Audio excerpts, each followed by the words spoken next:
Section 20.9, internal resistance. So batteries and generators we often treat as ideal, but in reality they will add some resistance to the circuit.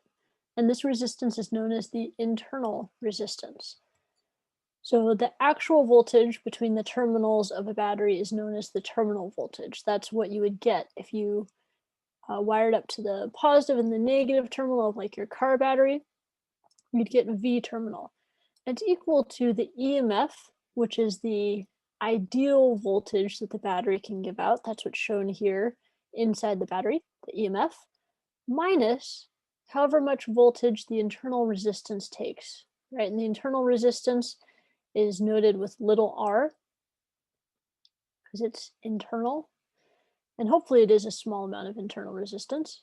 But the amount of voltage that internal resistance takes does depend on the current. So the terminal voltage is the EMF minus IR, the voltage across this little resistor that's wired in series with the main resistance.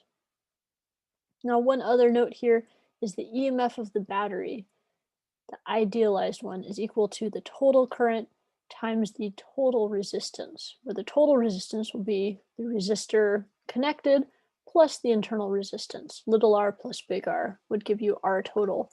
And that's how you can also relate to the EMF. So based on these ideas, let's take a look at an example with a car battery. So the terminal voltage of a battery.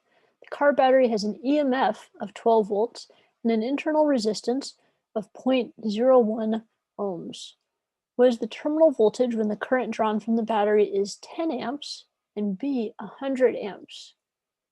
So here we have the EMF is the ideal voltage of the battery, but we want to find what actually comes out of the terminals given this internal resistance at two different current levels.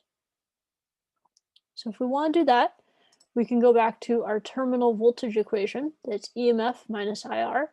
The EMF we already know is 12 volts, but IR we have to calculate each time. So we have the current for A is 10 amps times the 0.01 ohms, so that comes out to 0.1 volts.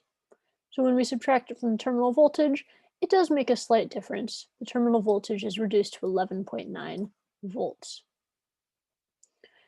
In part B, we're going to follow the same equation of the terminal voltage is EMF minus IR. The IR is now different, right? The current is 10 times bigger, and so the voltage that the internal resistance takes is 10 times bigger as well. So we now have 12 volts minus 1 volt for a terminal voltage of 11 volts. This is a noticeable drop. And if you want to see it, you can actually do it. You'll need to get your hands on a car. But all you have to do is start by, before you turn on the car, just turn on the headlights. If you turn on the headlights, that'll take about 10 amps of current from your battery. If you then want to start your car with your headlights on, that's going to draw much more current very suddenly from the battery, close to say 100 amps. And as a result, you'll notice the headlights flicker.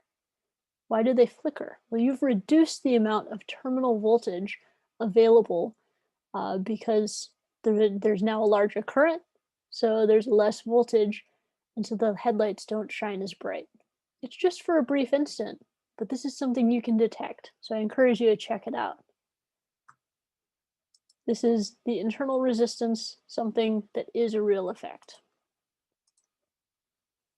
Let's also talk about section 20.10, Kirchhoff's rules.